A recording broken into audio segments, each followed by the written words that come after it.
Assalamu alaikum viewers and welcome back to my channel Study Law with Bushra.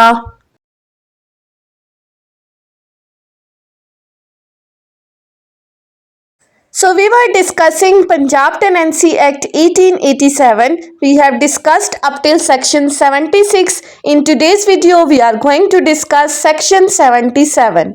But before starting the discussion, I request you all to please subscribe to my channel and don't forget to press the bell icon for latest updates.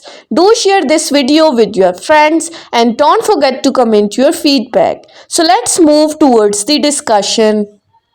Section 77 of Punjab Tenancy Act deals with the topic of revenue courts and suits cognizable by them.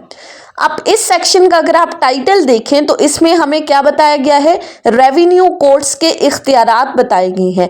हम study कर रहे हैं topic of jurisdiction को, जो कि chapter 7 का first part है कि रेवेन्यू कोर्ट्स या रेवेन्यू ऑफिसर्स की जुरिस्डिक्शन क्या है।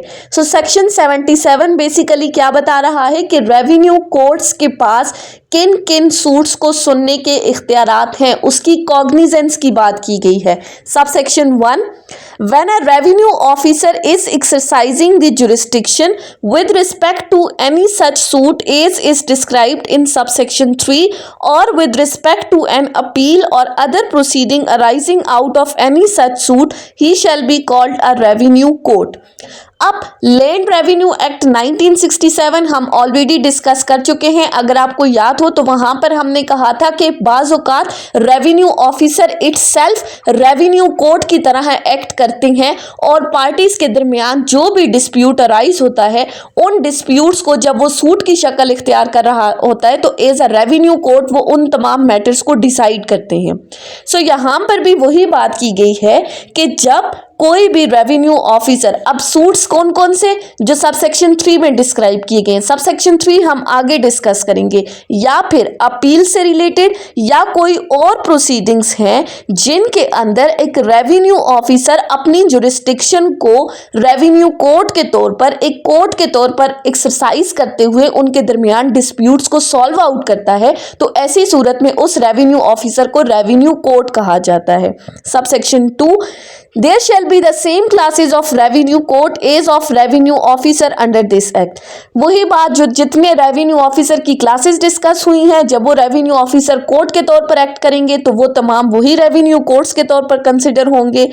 And in the absence of any order of provincial government to the contrary, और अगर प्रोविंशियल गवर्नमेंट इसके अगेंस्ट कोई ऑर्डर पास नहीं करती, then a revenue officer of any class having the jurisdiction within any local limits under this act shall be a revenue court of the same jurisdiction. तो फिर ऐसी सूरत में revenue officer के पास जो जो इख्तियारात हैं, जब वो रेवेन्यू कोर्ट के तौर पर एक्ट करेगा तो उसके पास वही सेम इख्तियारात होंगे। यानी कि जो हम लैंड रेवेन्यू एक्ट में डिस्कस कर चुके हैं वही चीज़ पंजाब टेनेंसी एक्ट में भी की गई है। सब सेक्शन 3, अब ये सब सेक्शन 3 हमें उन सूट्स को बता रहा है कि जिनमें एक रेवेन्यू ऑफिसर कोर्ट के तौर पर एक्ट करेगा। अब वो सूट्स कौन कौन से हैं? The following suits shall be instituted in heard and determined by the revenue court and no other court shall take the cognizance of any dispute. अब यहाँ पर बात की गई है कि रेवेन्यू कोर्ट के अलावा किसी और कोर्ट के पास इख्तियारात नहीं है कि वो ऐसे किसी भी डिस्प्यूट या पार्टीज के दरमियान इन मैटर्स को डिसाइड करे। अब कौन कौन से सूट्स, अब इसी के साथ एक प्रोवाइजो बता दी गई है। Number 1, wherein a suit cognizable by and instituted in a civil court it becomes necessary to decide any matter which can under this subsection be heard and determined by revenue court, the civil court shall endorse upon the plaint the nature of matter for decision and particulars required by order 7 rule 10। अब यहाँ पर बात की गई है कि अगर कोई सूट सिविल कोर्ट में इंस्टीट्यूट कर दिया जाता है, ऑल्दो सिविल कोर्ट के पास इख्तियारात नहीं है इन मैटर्स को डिसाइड करने के, लेकिन अगर कोई पार्टी अपना ऐसा रेवेन्यू का कोई केस लेकर चली जाती है सिविल कोर्ट के अंदर, तो ये ज़रूरी है कि इस मैटर को सिर्फ और सिर्फ रेवेन्यू कोर्ट ही डिसाइड करेगी। तो ऐसी सूरत में सिविल कोर्ट के पास क्या इख्तियारात हैं कि वो ऑर्डर 7 रूल 10 के जो सीपीसी में इख्तियारात बताए गए हैं, रिटर्न ऑफ प्लेंट की बात की गई है कि अगर कोई पर्सन प्रॉपर फोरम पे अपनी सूट को इंस्टीट्यूट नहीं करता और उसने किसी गलत फोरम पे सूट इंस्टीट्यूट कर दिया है तो उसका सूट रिटर्न कर दिया जाएगा। यहां पर भी सिविल कोर्ट जो है वो सूट को रिटर्न करेगी कि आप इसे प्रॉपर फोरम यानी कि कलेक्टर के पास जाकर इंस्टीट्यूट करें। Subsection 2 on the plaint being presented to the collector. अब जैसे ही कलेक्टर के पास ये सूट इंस्टीट्यूट हो गया, the collector shall proceed to hear and determine the suit. तो कलेक्टर क्या करेगा, वो अपनी प्रोसीडिंग्स को स्टार्ट कर देगा, यानी कि वो सूट की जितनी भी कार्रवाई है उसको सुनेगा, उसको स्टार्ट करेगा। And the matter involved is of the nature mentioned in section 77 subclause 3 first group of Punjab Tenancy Act and in other case may send the suit to an assistant collector। और अगर तो जो उसके पास suit institute किया गया है वो section 77 sub clause 3 में जो फर्स्ट ग्रुप है जिस उनमें जो मैटर्स को डिस्कस किया गया था, अगर उनसे रिलेटेड कोई सूट है तो या तो वो खुद उसको डिसाइड करेगा या फिर उस केस को भेज देगा किसी असिस्टेंट कलेक्टर फर्स्ट ग्रेड के पास कि वो इस मैटर को सुने। हालांकि फर्स्ट ग्रुप में हमने क्या कहा था, कलेक्टर की जिम्मेदारी है, लेकिन अगर कलेक्टर उसको किसी असिस्टेंट कलेक्टर के पास भेजता है then assistant collector has the right to decide such suit. अब आगे ग्रुपिंग की बात की गई है, first second and third group. अब उसमें बताया गया है कि सूट्स कौन कौन से सूट्स हैं जिनमें एक रेवेन्यू ऑफिसर रेवेन्यू कोर्ट के तौर पर एक्ट करेगा। सो सबसे पहले हम देख लेते हैं फर्स्ट ग्रुप को। फर्स्ट ग्रुप में जिन सूट्स को डिस्कस किया गया है, number 1 suits between the landlord and tenant for enhancement और reduction of the rent under section 24 कि अगर कोई सूट इंस्टीट्यूट किया गया है लैंडलॉर्ड की तरफ से रेंट को इन्हांस करने के लिए या टेनेंट की तरफ से फाइल किया गया है रेंट को कम करने के लिए। Secondly suits between landlord and tenant for addition और अबेटमेंट ऑफ द रेंट और for commutation of the rent. वही बात सेक्शन 28 के अंदर अगर कोई लैंडलॉर्ड रेंट को बढ़ाना चाहता है या फिर टेनेंट सूट फाइल करता है उस रेंट को कम करवाने के लिए, तो ऐसा कोई सूट। या thirdly suits under section 34 for the determination of the rent और other sum on the expiration of the term of the land revenue.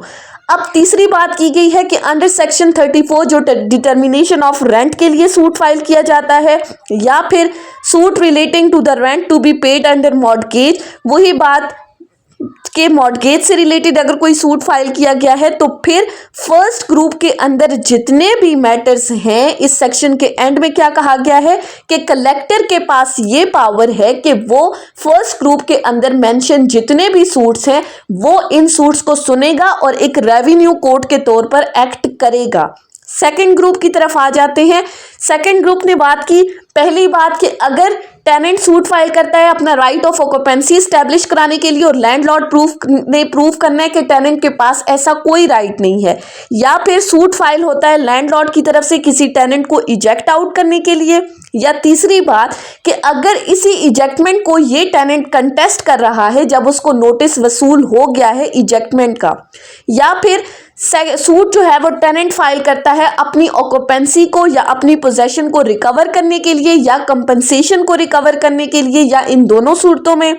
Next है, या फिर अगर सूट फाइल किया जाता है लैंडलॉर्ड की तरफ से कि अगर किसी राइट ऑफ ऑक्यूपेंसी को ट्रांसफर किया गया है तो उसको सेट असाइड किस तरह से करना है या उस पर्सन को डिस्पोजेस कैसे करना है, या फिर अगर कोई सूट फाइल हुआ है लैंडलॉर्ड और टेनेंट के दरमियान कोई लीज की कोई मैटर चल रहा है, या फिर विलेज सेसेस या विलेज एक्सपेंसेस के ऊपर कोई सूट फाइल किया गया है, या को शेयरर की तरफ से कोई सूट फाइल किया गया है, या रिकवरी ऑफ द रेंट के लिए कोई सूट फाइल किया गया है, तो सेकंड ग्रुप के अंदर जितने भी मैटर्स को डिस्कस किया गया है असिस्टेंट कलेक्टर ग्रेड 1 के पास ये पावर है कि वो सेकंड ग्रुप के अंदर मेंशन जितने भी सूट्स हैं और थर्ड ग्रुप के अंदर जितने भी सूट्स हैं उनको भी सुन सकता है। और अगर प्रोविंशियल गवर्नमेंट उसको ऑथराइज करती है तो फिर वो फर्स्ट ग्रुप के अंदर मेंशन जितने भी सूट्स हैं उनको भी एज रेवेन्यू कोर्ट सुन सकता है। अदरवाइज सेकंड और थर्ड ग्रुप की पावर्स तो उसके पास है ही है।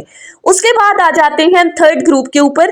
थर्ड ग्रुप बात करता है कि अगर कोई सूट फाइल किया गया है लैंडलॉर्ड की तरफ से एरियर्स ऑफ द रेंट के लिए या कोई भी मनी जो कि इस रेंट के इक्विवेलेंट है या कोई और सम्स हैं जिनको रिकवर करना है अंडर सेक्शन 14। सेकंड है लैंडलॉर्ड की तरफ से सूट फाइल किया जाता है अपनी उस मनी को रिकवर करने के लिए जो कि ड्यू है कुछ राइट्स को एंजॉय करने पर, जैसा कि इरिगेशन के राइट्स हैं, राइट ऑफ पास्चरेज है, राइट ऑफ फिशरीज है। या फिर तीसरी बात है कि अगर कोई सूट फाइल किया गया है लैंडलॉर्ड की तरफ से कोई और सम्स रिकवर करने के लिए, तो फिर ये थर्ड ग्रुप के अंदर जितने भी सूट्स मेंशन किए गए हैं इनको सुनने की पावर किस ऑफिसर के पास है? असिस्टेंट कलेक्टर ग्रेड 2 के पास ये पावर है कि वो इस ग्रुप के अंदर मेंशन जितने भी सूट्स हैं उनको एज रेवेन्यू कोर्ट सुन सकता है। सो सिंपली फर्स्ट ग्रुप के अंदर मेंशन सूट्स की पावर किसके पास है? कलेक्टर के पास। सेकंड ग्रुप की असिस्टेंट कलेक्टर ग्रेड 1 की, और थर्ड ग्रुप की पावर्स हैं असिस्टेंट कलेक्टर ग्रेड 2 के पास।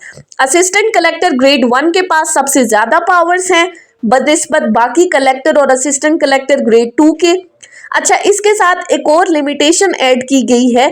The limitation for suits mentioned in subsection 3 third group clause N shall be 1 year. अब क्लॉज एन में हमने क्या चीज डिस्कस की है कि एरियर्स ऑफ द रेंट या money equivalent to the rent उसकी रिकवरी के लिए अगर कोई लैंडलॉर्ड सूट फाइल करता है तो उसके पास लिमिटेशन पीरियड है 1 ईयर का, और लिमिटेशन पीरियड उस दिन से स्टार्ट होगा जिस दिन ये रेंट या ये मनी या ये सम्स जो है वो ड्यू हुए हैं। तो सेक्शन 77 में हमने क्या चीज डिस्कस की कि रेवेन्यू ऑफिसर कब रेवेन्यू कोर्ट के तौर पर एक्ट कर सकते हैं और इनके पास किन किन मैटर्स को सुनने की पावर्स हैं। सो आई होप कि आपको ये लेक्चर समझ में आया होगा अगर आपने इस वीडियो को अटेंटिवली सुना है तो। सो अगर आपको ये वीडियो अच्छी लगी है तो इस वीडियो को लाइक करें, कमेंट करें और चैनल को जरूर सब्सक्राइब करें। Thank you so much for watching this video. Till then, अल्लाह हाफिज।